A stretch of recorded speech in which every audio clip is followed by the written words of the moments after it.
IFM News. Lokal.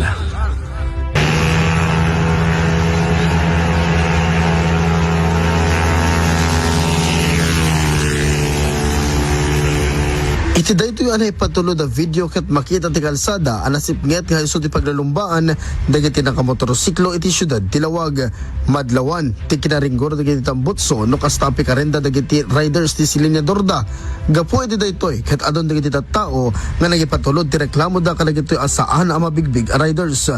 Iti pa nagturong tayo iti kalsada paset iti barangay Kabungaan iti syudad Tilawag kat awan ti na interview tayo gapu ta awan ti makamo iti daytoy a reklamo ultimo barangay officials.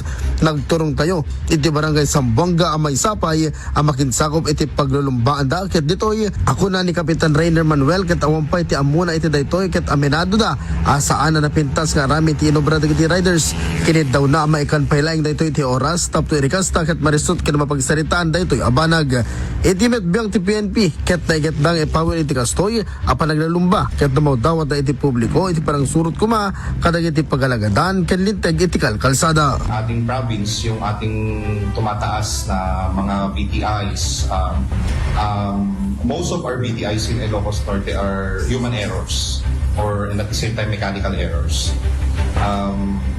Or sinasabi natin human errors kapag yung tao ay nakainom under the influence of liquor or if it's fatal, hindi sa nakasuot ng helmet.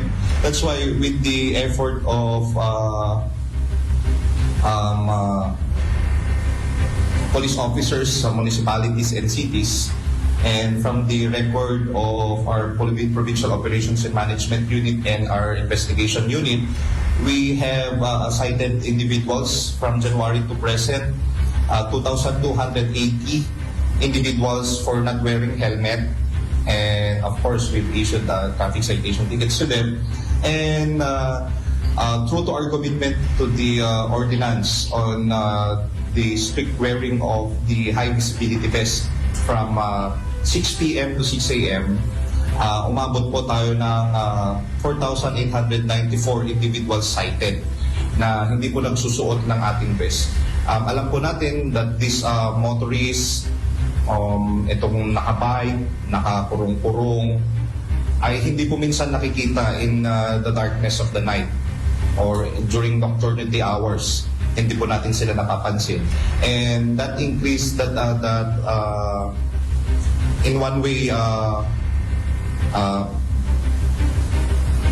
maapektuhan po yung visibility sa daan. That's why with the enforcement of this, we are appealing to the public na magsuot po tayo ng tamang visibility vest during night hours. Para iti IFM News, Idol Lawrence Martinez, Tatak IFM.